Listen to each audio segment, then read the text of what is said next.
Bible अध्ययन श्रृंखला के इस अगले सत्र में आपका स्वागत है। आज हम प्रेरितों के काम की पुस्तक के 28वें अध्याय का अध्ययन करेंगे। और अगर आप अपनी बाइबल जानते हैं तो 28वां अध्याय प्रेरितों के काम के पुस्तक का आखिरी अध्याय है। इसलिए हम इसे प्रार्थना पूर्वक परमेश्वर को धन्यवाद देते हुए इसे हम सीखेंगे। आइए अपन प्रार्थना करें।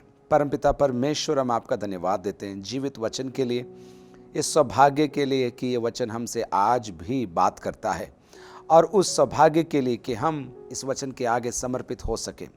अपने वचन में होकर आप हमसे बात कीजिए, हमें बदलिए, तैयार कीजिए और आपके लायक हमारा जीवन होने पाए। प्रभु यीशु मसीह के नाम से मांगते हैं, आमीन और आमीन। 28 में आगे जाने से पहले पिछले अध्यायों का सारांश जरा अपन देख लेते हैं। 27वें अध्याय में हम पौलुस के साथ जहाज में बैठकर रोम की ओर यात्रा कर रहे थे। यात्रा कैसरिया से शुरू हुई थी और शुरू होने के पश्चात करीब 276 लोग इस जहाज के अंदर थे। पौलुस के साथ लूका है और उसके अलावा अरिस्तर्खुस है, ये भी हमने देखा। और हमने ये भी देखा था कि सूबेदार जिसका नाम यूलियस था, वो इन कैदियों को लेकर जहाज में यात्रा कर रहा है। जब यात्रा शुरू होती है, समुद्री तूफान उठता है। पौलुस उन्हें चेतावनी देता है, मत निकलो, लेकिन उसकी बात को वे नहीं मानते हैं, आगे बढ़ते हैं। तूफान भयंकर तरीके से जहाज पर पड़ता है, जहाज टूटने की कगार पर आ जाता है। लेकिन पौलुस को रात को एक दर्शन मिलता है जिसमें स्वर्गदूत आकर कहता है जहाज खत्म हो जाएगा लेकिन जहाज के लोग बच जाएंगे। और ये खड़ा होकर लोगों से कहता है, हिम्मत उन्हें बंधाता है। और उसी प्रकार जैसा पौलुस ने दर्शन में देखा था वैसे ही जहाज टूट जाता है, लोग बच जाते हैं। और आखिरी आयत में इस प्रकार लिखा है, इस रीति से सब कोई भूमि पर बच निकले। 28वें अध्याय की पहली आयत, जब हम बच निकले, देखिए हम, लूका भी, अरिस्तर्खुस भी साथ में है पौलुस के। जब हम बच निकले तो पता चला कि यह द्वीप माल्टा कहलाता है। उन्हें नहीं मालूम था उनका जहाज किस द्वीप की ओर दौड़ा चला जा रहा है। और हुआ यूं, जब वे लोग पहुंचे, द्वीप माल्टा कहलाता है, उन्हें मालूम पड़ा। वहां के निवासियों ने हम पर अनोखी कृपा की। अनोखी कृपा, ये कृपा शब्द बार बार हम देखते आए हैं। यूलियस ने पौलुस के ऊपर कृपा की और उसने उसे अनुमति दी कि सैदा के विश्वासियों से सत्कार को प्राप्त कर सके। और फिर बाद में हम देखते हैं फिर से यूलियस ने पौलुस पर कृपा की, इसलिए उसके सैनिकों को आदेश दिया कि इन्हें न मारे। अब लोग इन पर कृपा दृष्टि कर रहे हैं। देखिए, वहां के निवासियों ने हम पर कृपा की क्योंकि मेह बरसने के कारण ठंड थी, इसलिए उन्होंने आग सुलगाकर हम सबको ठहराया। आग सुलगाकर हम सबको ठहराया। हम अच्छी तरह से इस चित्र से वाकिफ हैं। लकड़ी इकट्ठा करना, आग जलाना और चारों तरफ बैठना। जब पौलुस ने लकड़ियों का गट्ठा बटोर कर आग पर रखा तो एक सांप आंच पाकर निकला और उसके हाथ से लिपट गया। पौलुस लकड़ी इकट्ठी करके लाया, आग में डाली, और जैसे ही आग में डाली, उस गर्मी के कारण लकड़ी के अंदर से एक सांप निकला और उसके हाथ से लिपट गया। जब उन निवासियों ने सांप को उसके हाथ से लटके हुए देखा तो आपस में कहा, सचमुच ये मनुष्य हत्यारा है कि यद्यपि समुद्र से बच गया तो भी न्याय ने जीवित न रहने दिया। देख रहे हैं आप, समुद्र से बच गए, माल्टा द्वीप में पहुंच गए, लोगों ने उनका सत्कार किया, उन पर कृपा दृष्टि करी, और वो बैठे हैं, आग सुलगा रहे हैं, लकड़ी डाली, और लकड़ी डालते ही एक सांप निकलकर पौलुस के हाथ पर लिपट गया। देखने वाले क्या सोच रहे मालूम? समुद्र से तो बच गया, जहाज में भी बच गया, लेकिन न्याय ने इसको पकड़ लिया, सांप ने इसको यहां आकर पकड़ लिया। सचमुच ये मनुष्य हत्यारा होगा। देखकर उन्होंने अनुमान लगाया और अनुमान लगाकर न्याय भी दे दिया, सचमुच ये मनुष्य हत्यारा होगा। 5वीं आयत, तब उसने सांप को आग में झटक दिया और उसे कुछ हानि ना पहुंची। पौलुस ने ज्यादा घबराहट वहां पर नहीं दिखाई, बस क्या किया, उसने आग में सांप को झटक दिया और उससे कुछ हानि नहीं पहुंची। अब लोग उसे देख रहे हैं। 6ठी आयत में लिखा है, परंतु वे बाट जोहते थे कि वह सूज जाएगा या एकाएक गिर के मर जाएगा। सांप ने काटा होगा। उधर के लोगों को मालूम था सांप काटेगा तो या तो सूजेगा और फूलेगा, उसके बाद मर जाएगा। परंतु जब वे बहुत देर तक देखते रहे और देखा कि उसको कुछ भी नहीं बिगड़ा, तो अपना विचार बदलकर कहा, यह तो कोई देवता है, यह तो कोई देवता है। पहले सांप ने काटा, पौलुस ने उसको आग में झटक दिया। लोगों ने बोला यह हत्यारा है, इसलिए सांप ने इसको काटा होगा, अब भी ये मरेगा, अब भी ये मरेगा, अब भी ये खत्म होगा।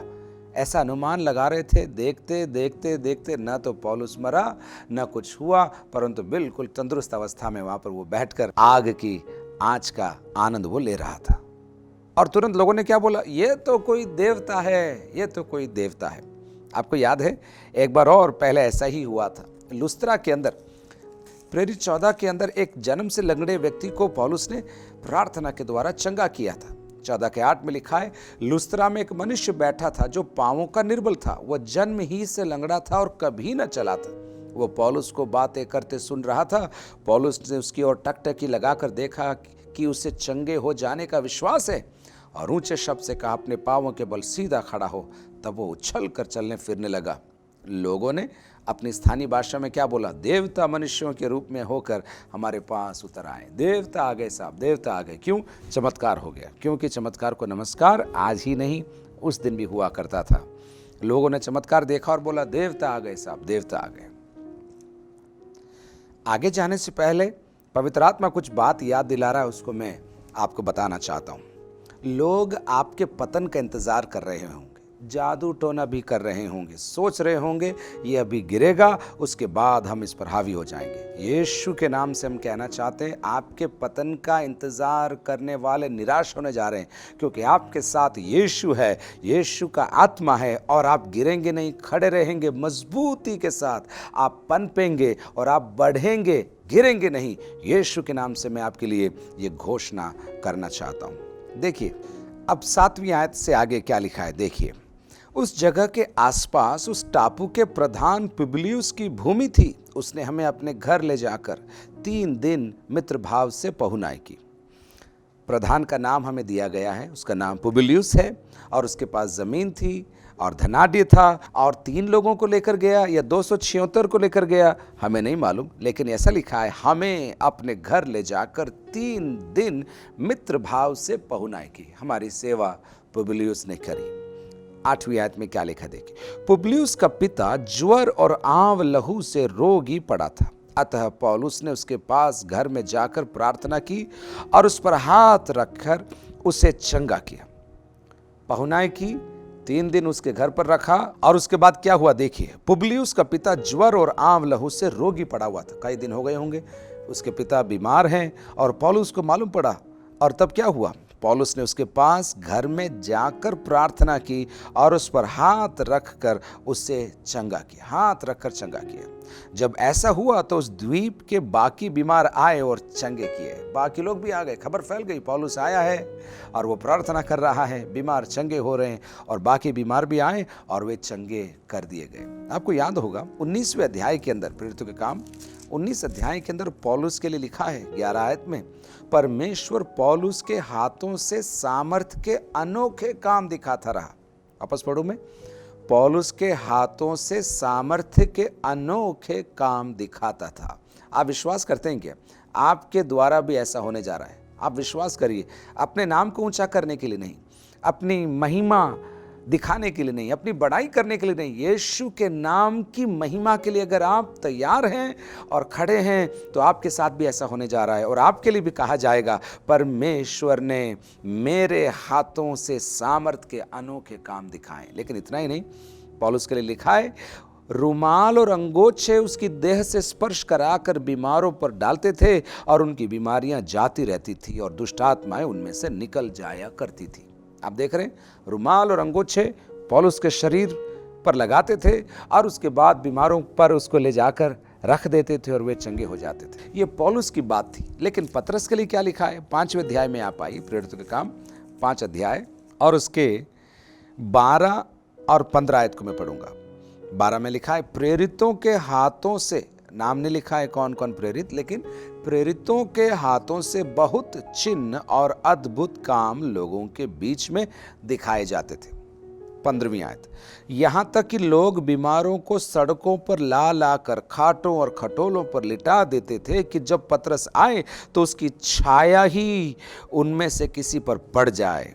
यरूशलेम के आसपास के नगरों से भी बहुत लोग बीमारों और अशुद्ध आत्माओं के सताए हुओं को ला ला कर इकट्ठे होते थे और सब अच्छे कर दिए जाते थे। प्रभु यीशु मसीह के लिए भी यही कहा गया था, सब अच्छे कर दिए जाते थे। पतरस के लिए कहा जा रहा है, सब अच्छे कर दिए जाते थे। पतरस की परछाई से लोग चंगे हो रहे थे, लेकिन पौलुस पर लोग रुमाल और अंगोछे रखकर बीमारों पर ले जाते थे और उन पर रखते थे और वे चंगे हो जाते थे। तो आप देख रहे हैं माल्टा में भी यही चमत्कार हुआ। जब ऐसा हुआ तो उस द्वीप के बाकी बीमार आए और चंगे किए गए। 10वीं आयत, उन्होंने हमारा बहुत आदर किया। 27 और 28 अध्याय के अंदर बार बार पहुनाई, सत्कार, कृपा ऐसे शब्द आ रहे। सैदा के विश्वासियों ने पौलुस और उसके मित्रों का सत्कार किया था। पुबलियुस 3 दिन तक उनका सत्कार कर रहा है। अब पूरा शहर ही, पूरा द्वीप ही मानो अब इस कार्य के लिए आगे आया है। और 10वीं आयत में लिखा है, उन्होंने हमारा बहुत आदर किया और जब हम चलने लगे तो जो कुछ हमारे लिए आवश्यक था जहाज पर रख दिया। देखिए प्रबंध हो रहा है, आगे से आगे प्रबंध हो रहा है।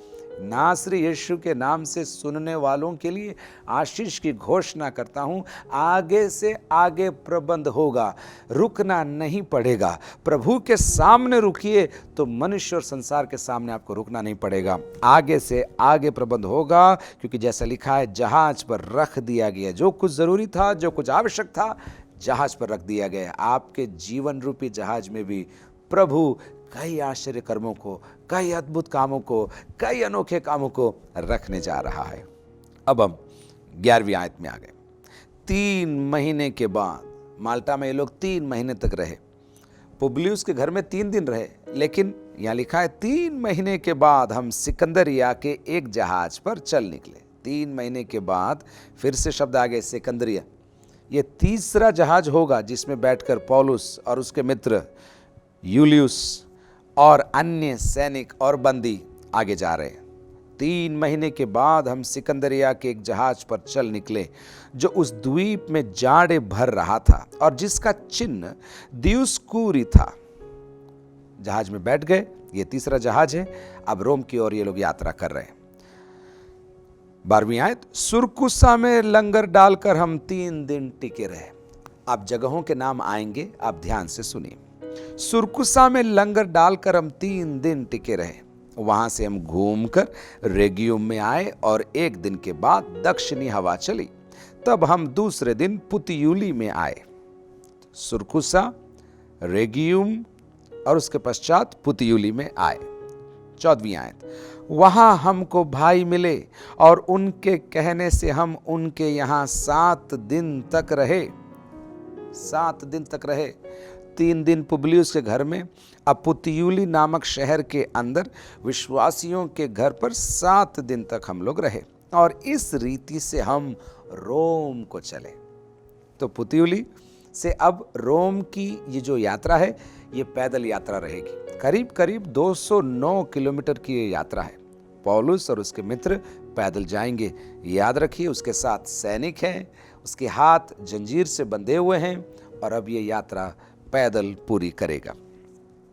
फिर से पढ़ूं मैं 14वीं आयत, वहां हमको भाई मिले, उनके कहने से हम उनके यहाँ 7 दिन तक रहे और इस रीति से हम रोम को चले। रोम को चले, अहम भूमिका निभाते हैं ये शब्द, रोम को चले। हम शुरू से देख रहे हैं रोम रोम रोम।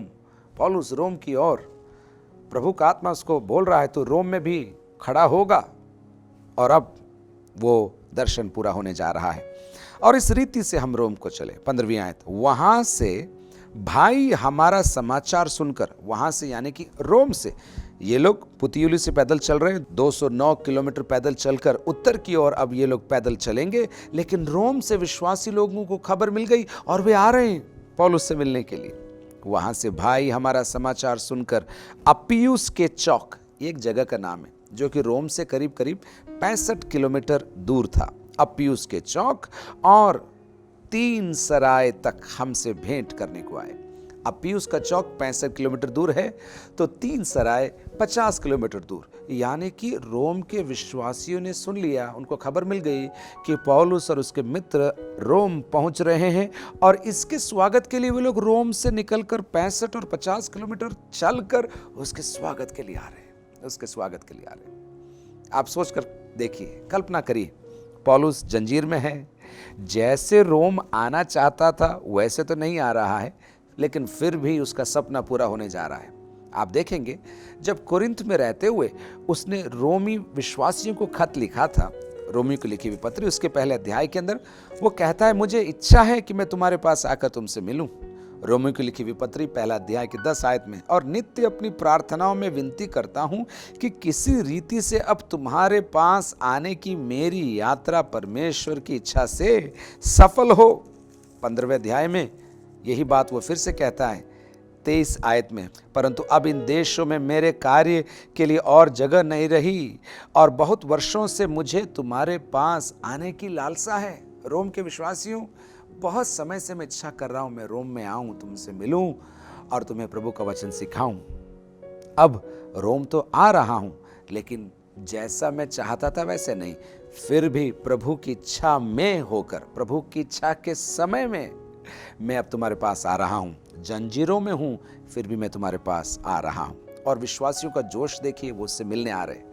जो अन्य सैनिक होंगे, जो इसके साथ चल रहे होंगे, वो क्या सोच रहे होंगे, ये कौन है भाई, जो कहता है वो हो जाता है, चमत्कार हो रहे हैं, बीमार चंगे हो रहे हैं, लोग इससे मिलने आ रहे हैं, फिर भी ये कैद है, फिर भी ये जंजीरों में है। देखते हैं अपन 15वीं आयत वापस पढ़ रहा हूं मैं। वहां से भाई हमारा समाचार सुनकर अपियुस के चौक, जो कि 65 किलोमीटर के लगभग, और 3 सराय तक, जो कि 50 किलोमीटर के लगभग रोम से दूर था, हमसे भेंट करने को निकल आए, जिन्हें देखकर, अब देखिए, जिन्हें देखकर पौलुस ने परमेश्वर का धन्यवाद किया और ढाढ़स बांधा। प्रभु को उसने धन्यवाद दिया। प्रभु, रोम का दर्शन पूरा हो रहा है, किसी भी हालत में हो, लेकिन दर्शन पूरा हो रहा है। कभी कभी दर्शन को पूरा करने के लिए जान की बाजी लगानी पड़ती। प्रेरितों की खूबी ही यही होती है। प्रेरित लोग दुख उठाकर, सहन कर कर सेवकाई को शुरू करते हैं, और उसका फायदा बाकी लोगों को मिल जाता है। और कई बार इन नींव के पत्थरों को लोग भूल जाते हैं। आजकल तो एक फैशन सा ही हो गया, हर कोई अपने नाम के आगे प्रेरित लगा रहा है। अरे भाई, अर्थ समझो। प्रेरित मतलब दुख उठाकर कुछ नया, बिल्कुल ही नया शुरू करने वाला, भेजा गया व्यक्ति, अभिषेक पाया हुआ व्यक्ति, दुख उठाकर कुछ नया करने वाला व्यक्ति। पौलुस ने परमेश्वर का धन्यवाद किया और ढाढ़स बांधा, हिम्मत बांधा उसने। 16वीं आयत, जब हम रोम में पहुंचे, जब हम रोम में पहुंचे। अरिस्तर्खुस है, उसके अलावा कौन है, लूका है, पौलुस है, लेकिन हम अन्य पत्रियों में देखते हैं कुछ लोग और उनके साथ जुड़ गए हैं। मैं उसकी सूची आपको देता हूं। कुलुसियों की लिखी हुई पत्री उसके 4थे अध्याय के अंदर देखिए, कुलुसियों की लिखी हुई पत्री उसके 4थे अध्याय में और भी नाम हमें मिलते हैं। 10 आयत से आगे लिखा है, अरिस्तर्खुस, ये तो हम जानते हैं, हमारे साथ जहाज में था ये। अरिस्तर्खुस जो मेरे साथ कैदी है, ना होते हुए भी अपने आप को कैदी बनाने वालों के लिए प्रभु को धन्यवाद हो। सेवा के साथ, सेवा के अंदर, पर्दे के पीछे रहकर सेवा करने वालों के लिए प्रभु को बहुत बहुत धन्यवाद हो। जो मेरे साथ कैदी है, और मरकुस जो बरनबास का भाई लगता है, जिसके विषय में तुमने आज्ञा पाई थी कि यदि वो तुम्हारे पास आए तो उससे अच्छी तरह व्यवहार करना, और यीशु जो युस्तुस कहलाता है, तुम्हें नमस्कार कहते हैं। लोग जुड़ते जा रहे हैं। जब हम रोम में पहुंचे, ये शब्द, जब हम रोम में पहुंचे। पौलुस ने बचपन से रोम रोम रोम सुना था। वो रोमी नागरिक था, पैदाइशी रोमी नागरिक था, लेकिन पहली बार रोम में कदम रख रहा है। बड़े सपने पूरे करवाने वाला शहर रोम, जहां पर खेल कूद, मनोरंजन और इत्यादि के बड़े बड़े कार्यक्रम आयोजित किए जाते हैं। रोम, जिसका सपना पौलुस बचपन से रख रहा था, अब वो पूरा हो गया। जब हम रोम में पहुंचे तो पौलुस को एक सैनिक के साथ, जो उसकी रखवाली करता था, अकेले रहने की आज्ञा मिल गई। पौलुस को क्या आज्ञा मिली? एक सैनिक के साथ जो उसकी रखवाली करता था अकेले रहने की आज्ञा मिल गई। हमको 30वीं आयत में मालूम पड़ेगा कि ये अकेले जो रह रहा था वो एक किराए के कमरे में रह रहा था, और हम ये अनुमान लगा सकते हैं कि वो मेहनत करके इस किराए को चुका रहा था, क्योंकि अब रोम में कुछ समय रहेगा, मैं उसको आगे आपको बताऊंगा। लेकिन सैनिक के साथ जो उसकी रखवाली करता था अकेले रहने की आज्ञा मिल गई। ऐतिहासिक पुस्तकों से हम ये जान पाते हैं कि जब ऐसा होता तो हाथ में हथकड़ी लगी होती थी, और वो हथकड़ी सैनिक के हाथ पर भी लगी रहती थी। तो 24 घंटा आप कैद में हैं, लेकिन आप आज़ाद हैं। आप खुद के घर पर रह सकते हैं या किराए के घर पर रह सकते हैं, लेकिन 24 घंटे आपको जंजीर में रहना होगा। आप पर निगरानी रखी जाएगी। लोग आ जा सकते हैं, लेकिन फिर भी आप आज़ाद होते हुए भी आप आज़ाद नहीं हैं, आप कैदी हैं। चलिए आगे अपन देखते हैं।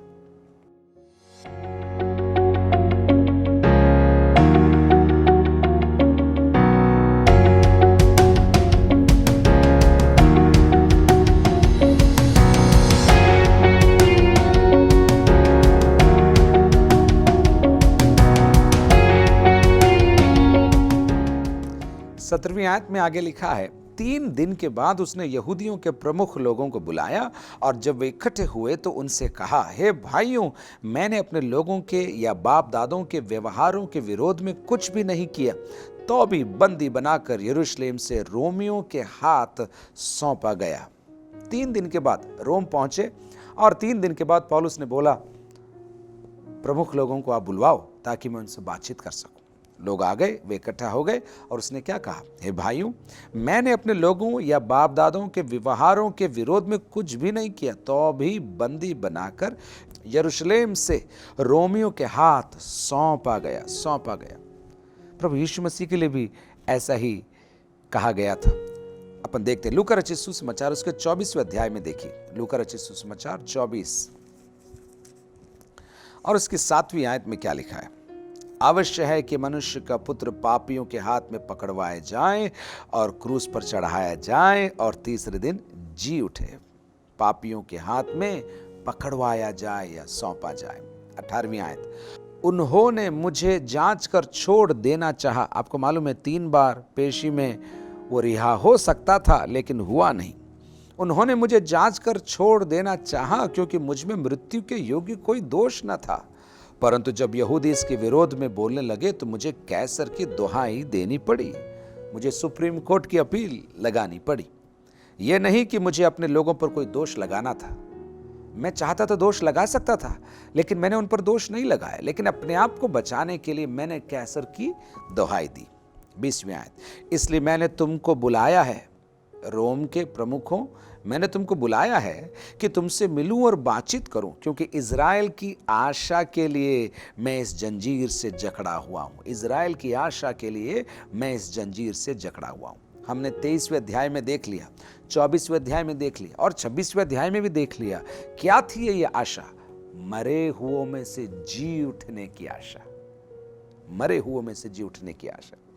क्योंकि इज़राइल की आशा के लिए मैं इस जंजीर से, मैं अनुमान लगा रहा हूं, हाथ उठाकर उसने बताया होगा, मैं इस जंजीर से जकड़ा हुआ हूं। 21वीं आयत में उन्होंने क्या कहा? उन्होंने उससे कहा, न हमने तेरे विषय में यहूदियों से चिट्ठियां पाई, और न भाइयों में से किसी ने आकर तेरे विषय में कुछ बताया, और न बुरा कहा। परंतु तेरा विचार क्या है, वही हम तुझसे सुनना चाहते हैं, क्योंकि हम जानते हैं कि हर जगह इस मत के विरोध में लोग बातें करते हैं। पौलुस भाई, हमने आपके विरोध में कुछ सुना तो नहीं, कोई चिट्ठी हमारे पास आई नहीं है, लेकिन इतना जरूर हमें मालूम है, जहां जहां ये पंथ, ये मार्ग पहुंचता है, वहां पर विरोध लोग करते हैं, इतना हमें मालूम। इसलिए आप हमको समझाओ ये क्या बात है। 23वीं आयत, तब उन्होंने उसके लिए एक दिन ठहराया। तब उन्होंने पौलुस के लिए एक दिन ठहराया, और बहुत से लोग उसके यहाँ इकट्ठे हुए। उसके यहाँ इकट्ठे, जहां वो कमरा किराए पर लेकर रह रहा था, उसके यहाँ इकट्ठे हुए, और वह परमेश्वर के राज्य की गवाही देता हुआ और मूसा की व्यवस्था और भविष्यद्वक्ताओं की पुस्तकों से यीशु के विषय में समझा कर भोर से सांझ तक वर्णन करता रहा।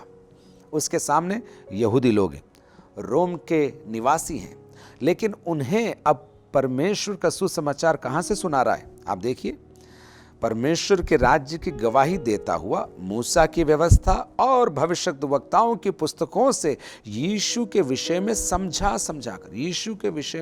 समझाकर भोर से सांझ तक दिन भर हो गया वो उन्हें समझा रहा है। एक शब्द मैं आपको उठाकर बताना चाहता हूं, मूसा की व्यवस्था और भविष्यद्वक्ताओं की पुस्तकों से। लूका रचित सुसमाचार 24 अध्याय की 27 आयत में क्या लिखा है? देखिए, तब उसने, यानी कि यीशु ने, पुनरुत्थित यीशु ने, तब उसने मूसा से और सब भविष्यद्वक्ताओं से आरंभ करके सारे पवित्र शास्त्र में से अपने विषय में लिखी बातों का अर्थ उन्हें समझा दिया। हो, आप देखिए, कहां से शुरू किया? मूसा से, फिर भविष्यद्वक्ताओं से, और फिर सारे पवित्र शास्त्र में से अपने विषय में, यीशु ने अपने विषय में लिखी बातों का अर्थ उन्हें समझा दिया। अब पौलुस भी देखिए यहूदियों को कैसे समझा रहा है। परमेश्वर के राज्य गवाही देता हुआ मूसा की व्यवस्था और भविष्यद्वक्ताओं की पुस्तकों से यीशु की गवाही समझा कर भोर से सांझ तक वर्णन करता रहा। 24वीं आयत, तब कुछ ने उन बातों को मान लिया। अक्सर जब आप सुसमाचार सुनाते हैं, सब सुनने को तैयार हो जाते हैं, लेकिन मानने को बहुत कम तैयार होते हैं। तब उन बातों को कुछ ने मान लिया और कुछ ने विश्वास न किया। ठीक है, कुछ ने विश्वास न किया। 25वीं आयत, जब वे आपस में एक मत न हुए तो पौलुस की इस बात के कहने पर वे चले गए। पौलुस अब यशायाह नबी की पुस्तक से 6 अध्याय की 9 और 10 आयत वहां पर उद्धृत करते हुए उनसे कहता है, जाकर इन लोगों से कह कि सुनते तो रहोगे परंतु न समझोगे, और देखते तो रहोगे परंतु न बूझोगे, क्योंकि इन लोगों का मन मोटा और इनके कान भारी हो गए हैं। उन्होंने अपनी आंखें बंद की हैं, ऐसा न हो कि वे कभी आंखों से देखें और कानों से सुने और मन से समझें और फिरें और मैं उन्हें चंगा करूं। अद्भुत वाक्यांश। पुराने नियम से पौलुस उठाकर नबी के शब्दों को लेकर अब रोम के यहूदियों पर वो डालता है और कहता है, तुमने आंख होते हुए भी न देखना चाहा, कान होते हुए भी न सुनना चाहा। तुमने अपना दिल कठोर कर लिया है मानो, और तुमने समझने की कोशिश भी नहीं करी। मन फिराव तो छोड़ो, तुमने समझने की भी कोशिश नहीं करी। आंख खोलने के विषय में हम लूका रचित सुसमाचार के अंदर 2 अध्याय में हम देखते हैं, लूका 2:30 देखिए, क्योंकि मेरी आंखों ने तेरे उद्धार को देख लिया। ये शमौन का गीत है, क्योंकि मेरी आंखों ने तेरे उद्धार को देख लिया है। इतना ही नहीं, यूहन्ना बपतिस्मा देने वाले के विषय में भी लूका 3:6 में लिखा है, और हर प्राणी परमेश्वर के उद्धार को देखेगा। सुनना, देखना, समझना, ग्रहण करना, मन फिराना, प्रभु की ओर लौट आना एक प्रक्रिया है, और रोम के यहूदियों ने उसका तिरस्कार कर दिया था। 28वीं आयत, अतः तुम जानो कि परमेश्वर के इस उद्धार की कथा अन्य जातियों के पास भेजी गई है, और वे सुनेंगे। तुम ठुकराओगे लेकिन वे सुनेंगे। तुम्हें समझ में आते हुए भी समझ नहीं आएगा, लेकिन वे समझ लेंगे। तुम्हारी आंखें बंद कर दी गई हैं, तुम समझने के लिए तैयार नहीं हो, लेकिन वे समझेंगे। पौलुस की कहानी भी इस प्रकार है ना, जहां भी वो गया पहले यहूदियों के बीच में जाता था, आराधनालय में जाता था, और जब वहां से निकाल दिया जाता तब गैर यहूदियों के बीच में जाकर वो सेवा करता था। 28 आयत में यही लिखा है, अतः तुम जानो कि परमेश्वर के इस उद्धार की कथा अन्य जातियों के पास भेजी गई है, और वे सुनेंगे। 29, जब उसने ये कहा तो यहूदी आपस में बहुत विवाद करने लगे और वहां से चले गए।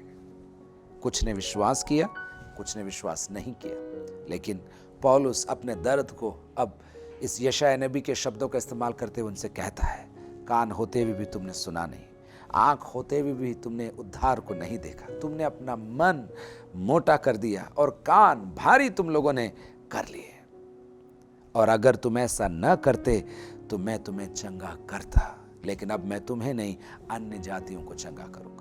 और जब उसने ये कहा तो यहूदी आपस में बहुत विवाद करने लगे और वहां से चले गए। 30वीं आयत, वह पूरे 2 वर्ष अपने भाड़े के घर में रहा। पूरे 2 वर्ष अपने भाड़े के घर में रहा। 2 अर्थ यहां पर निकल सकते हैं। पूरे 2 वर्ष भाड़े के घर में रहा। सरकार उसका भाड़ा भर रही थी या अन्य लोग उसका भाड़ा भर रहे थे, यह भी इसका एक अर्थ हो सकता है। या फिर अपने खुद के द्वारा भरे जाने वाले भाड़े के घर पर पौलुस रहा। अनुमान हम ये लगाते हैं कि उसने खुद हाथ से फिर से मेहनत करना शुरू किया होगा और उस मेहनत के द्वारा ये भाड़ा भर रहा था और अब 2 साल पूरे 24 महीने वहीं पर रह रहा है। आप देखिए 21वें अध्याय में पौलुस को रोमियो ने पकड़ा था। मंदिर के अंदर भीड़ से बचाने के लिए पौलुस को पकड़ा था। कैसरिया में 2 साल, रोम में 2 साल, बीच में यात्रा करीब करीब 4 साल और उससे ज्यादा का ही समय हो गया है। पौलुस कैद के अंदर है, लेकिन सुसमाचार कैद नहीं। पौलुस बंदी बनकर रोम में आया है, लेकिन फिर भी सुसमाचार सुनाता हुआ आया है। रोम में पहुंचकर भी वो सुसमाचार सुना रहा है। यहूदियों को पहले, फिर गैर यहूदियों को वो सुनाएगा। देखिए, वो पूरे 2 वर्ष अपने भाड़े के घर में रहा और जो उसके पास आते थे, जो उसके पास, लूका उसमें बोल रहा है यहूदी भी हैं, गैर यहूदी भी हैं, पढ़े लिखे भी हैं, राजघराने के भी हैं, सैनिक बल के भी हैं, अन्य लोग भी हैं, जो उसके पास आते थे उन सब से मिलता रहता था, उन सब से मिलता रहता था। पलटन के सरदार के परिवार के लोग भी विश्वास में आए थे। कई आयतों को जब हम पत्रियों में पढ़ते तो हम समझ पाते हैं। जो उसके पास आते थे उन सब से मिलता रहा और बिना रोक टोक।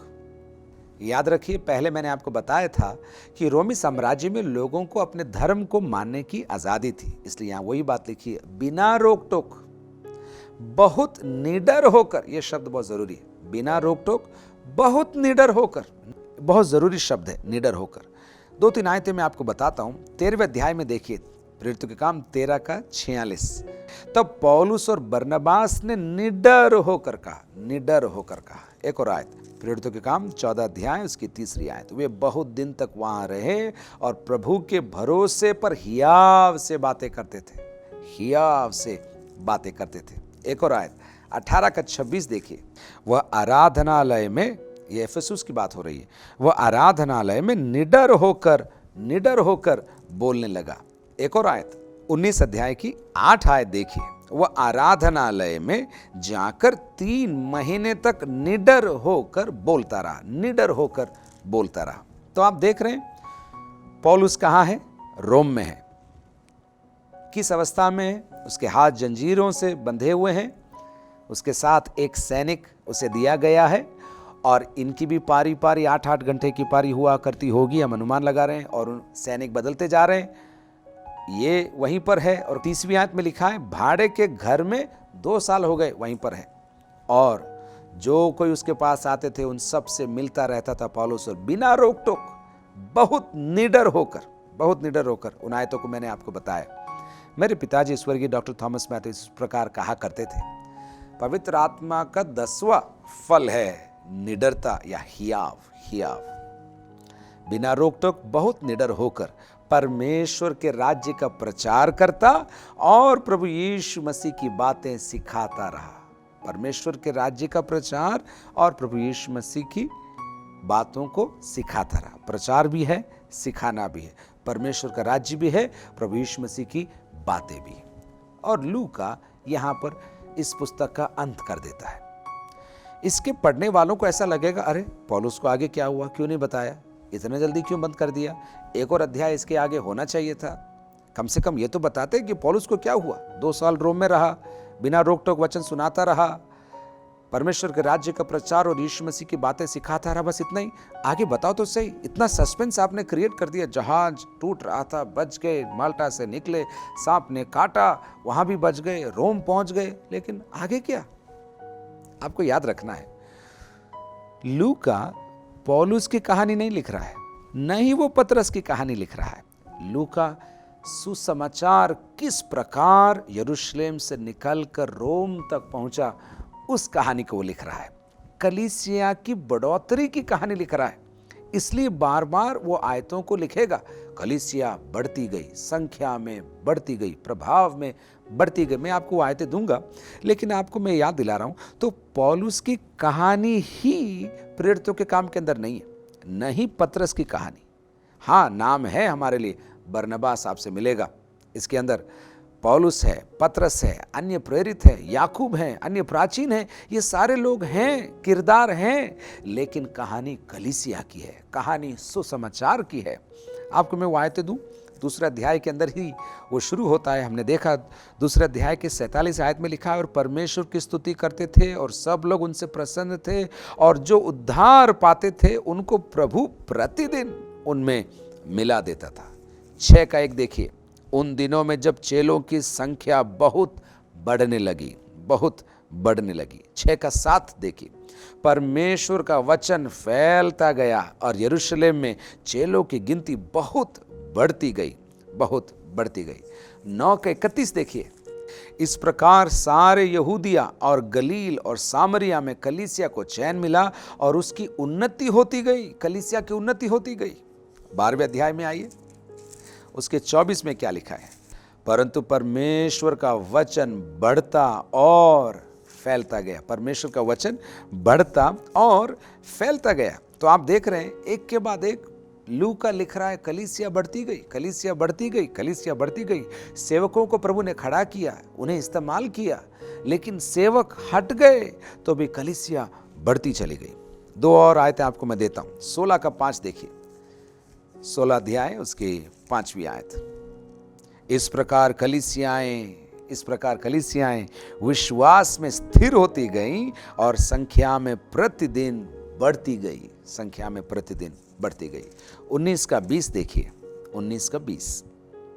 इस प्रकार प्रभु का वचन बलपूर्वक फैलता और प्रबल होता गया, बलपूर्वक फैलता और प्रबल होता गया। तो अगर आप पूछ रहे हैं पौलुस के अंतिम दिनों में क्या हुआ, पौलुस कहाँ मारा गया, ये सारी बातें प्रेरितों के काम की पुस्तक के अंदर नहीं है, लेकिन अन्य पत्रियों से और अन्य ऐतिहासिक पुस्तकों से कुछ बातों को हम समझ पाते हैं, जो मैं आपको अभी बताऊंगा। लेकिन याद रखिए, प्रेरितों के काम की पुस्तक न केवल प्रेरितों की कहानी है, लेकिन कलीसिया के बढ़ते प्रभाव की कहानी है, उन्नति की कहानी है, जो आज तक चल रही। इसलिए हमने जब इस किताब को शुरू किया था, तब हमने कहा था इस पुस्तक के 4 शीर्षक हो सकते हैं, न केवल प्रेरितों के काम, परंतु ये प्रभु यीशु मसीह के कार्य है। नंबर 3, ये पवित्र आत्मा के भी कार्य हैं। लेकिन चौथी बात मैंने आपको बोला था, ये वे कार्य हैं जो हमें आज करने हैं, जो हमें आज करने हैं। मैं आपको बताऊं पौलुस के साथ क्या हुआ।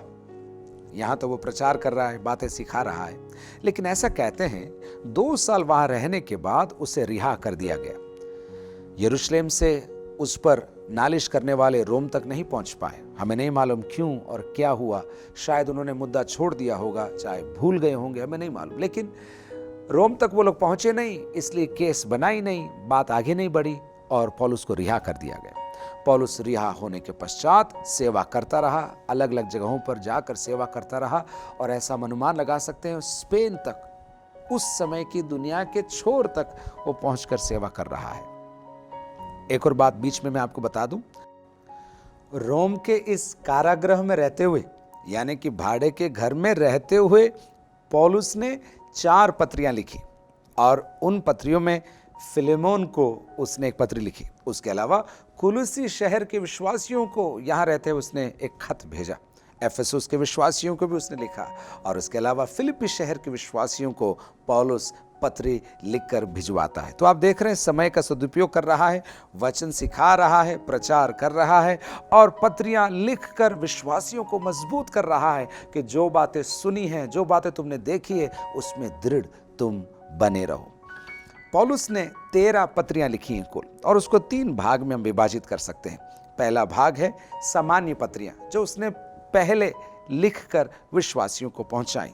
उसके क्रमानुसार सूची इस प्रकार है: पहला थिस्सलुनीकियों, फिर दूसरा थिस्सलुनीके यानी कि थिस्सलुनीके के विश्वासियों को उसने 2 बार खत लिखा। उसके बाद कुरिन्थ के विश्वासियों को भी उसने 2 बार खत लिखा, जिसे हम जानते हैं पहला कुरिन्थियों और दूसरा कुरिन्थियों। उसके पश्चात गलातिया के विश्वासियों को उसने खत लिखा, जिसे हम गलातियों की पत्री कहते हैं। और फिर रोम के विश्वासियों को उसने खत लिखा था। तो हम देखते हैं 6 पत्रियां सामान्य पत्रियां हैं जो पहले ही उसने लिख दी थी।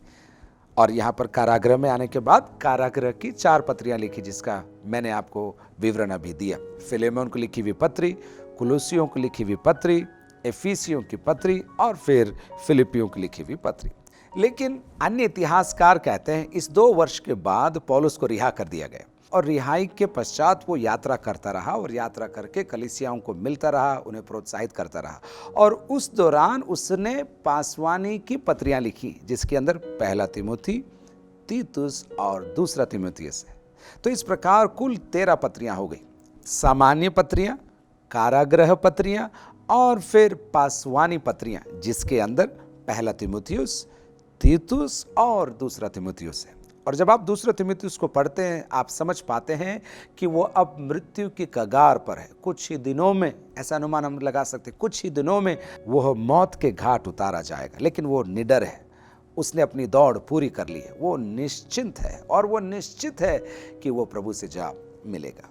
और दूसरे तीमुथियुस के 4 अध्याय की 6 आयत में वो इस प्रकार लिखता है तीमुथियुस को, क्योंकि अब मैं अर्घ के समान उंडेला जाता हूं और मेरे कूच का समय आ पहुंचा है। मैं अच्छी कुश्ती लड़ चुका हूं, मैंने अपनी दौड़ पूरी कर ली है, मैंने विश्वास की रखवाली की है। और उसके बाद 17 और 18 में क्या कहता है, देखिए। परंतु प्रभु मेरा सहायक रहा और मुझे सामर्थ दी, ताकि मेरे द्वारा पूरा पूरा प्रचार हो और सब अन्य जाति सुन लें। मैं सिंह के मुंह से छुड़ाया गया। यहाँ सिंह सम्राट को दिखाता है, जो उस समय पर नीरो था। मैं सिंह के मुंह से छुड़ाया गया और प्रभु मुझे हर एक बुरे काम से छुड़ाएगा और अपने स्वर्गीय राज्य में सुरक्षित पहुंचाएगा। स्वर्गीय राज्य में सुरक्षित पहुंचाएगा। पौलुस की आशा देखिए, अंतिम क्षण है, अंतिम घड़ी है उसके जीवन की। उसकी सेवकाई पूरी हो चुकी है और अब सम्राट ने शायद फिर से उसे गिरफ्तार कर उसे मार डालने का आदेश नीरो ने जारी कर दिया था। तब वो लिख रहा है, और प्रभु मुझे हर एक बुरे काम से छुड़ाएगा और अपने स्वर्गीय राज्य में सुरक्षित पहुंचाएगा। उसी की महिमा युगान युग होती रहे, आमीन। इतिहासकार इस प्रकार बताते हैं, नीरो सम्राट था। 2 साल कैद में रहने के बाद पौलुस रिहा हो गया, सेवा करता रहा, पासवानी पत्रियां उसने लिखी, फिर से उसको पकड़कर रोम में लाया गया, उस पर मुकदमा चलाया गया और अंत में उसे मृत्यु दंड दिया गया। दूसरा तीमुथियुस के 4 अध्याय की 16 आयत में पौलुस के अंतिम क्षणों का वर्णन हमें फिर से मिलता है। मेरे पहले प्रतिवाद के समय किसी ने भी मेरा साथ नहीं दिया, वरन सब ने मुझे छोड़ दिया था। भला हो कि इसका उनको लेखा देना ना पड़े। इस बार मृत्युदंड का सामना करते हुए पौलुस अकेला है, कोई उसके साथ नहीं है। उसका सिर कत्ल कर दिया जाएगा, फिर भी कार्य रुकेगा नहीं, कार्य बढ़ता जाएगा। पौलुस मौत के घाट उतारा गया। नीरो सम्राट के समय पर यह घटना घटी। यह ऐतिहासिक घटना है। अन्य पुस्तकों में भी इसका उल्लेख हमें मिलता है। पौलुस मौत के घाट उतारा गया, लेकिन सेवा रुकी नहीं। कलीसिया दिन प्रतिदिन बढ़ती गई और आज तक, यहाँ तक कि मैं और आप उस कलीसिया के अभिन्न अंग बन चुके हैं। अब मेरी और आपकी जिम्मेदारी है, जो सेवा पवित्र आत्मा से भरकर पौलुस ने शुरू करी, जो सेवा पवित्र आत्मा से भरकर प्रेरितों ने शुरू करी, उसी सेवा को उसी सामर्थ्य से, उसी अभिषेक से इन दिनों के अंदर हमको बढ़ाते रहना है, ताकि हमारे लिए भी कहा जाए, परमेश्वर ने जो सेवा इसको दी थी उसने पूरी करी। उसने स्वयं की नहीं, भेजने वाले की इच्छा पूरी करी। आइए अपन प्रार्थना करें। परमपिता परमेश्वर, प्रेरितों के काम की पुस्तक के अध्ययन के लिए हम आपका धन्यवाद देते हैं।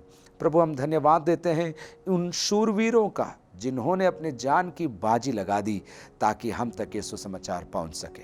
धन्यवाद देते हैं प्रभु, हमारी भी आप सहायता करें कि हमारे दिनों में, हमारे रहते हुए, हमारे हाथों से ये परमेश्वर के राज्य का सुसमाचार नई नई जगहों पर पहुंचता चला जाए, नए लोगों में पहुंचता चला जाए, ताकि सब के सब तेरी संतान कहलाए जा सके। इस अध्ययन के लिए धन्यवाद। हर एक जन जो इसको सुन रहे हैं उन पर आपका आशीर्वाद रहने पाए, वे आत्मिक उन्नति करते जाएं और दिनों दिन प्रभु तुझ में बढ़ते चले जाएं। सारा आदर, सारी महिमा आपको देते हुए पिता, आपको हम धन्यवाद देते हैं। प्रभु यीशु, आपकी महिमा करते हैं। पवित्र आत्मा, आपकी सहायता के बिना हम ये पूरा नहीं कर पाते। त्रिएक परमेश्वर, आपको महिमा देते हुए ये प्रार्थना प्रभु यीशु मसीह के नाम से मांगते हैं। आमीन और आमीन।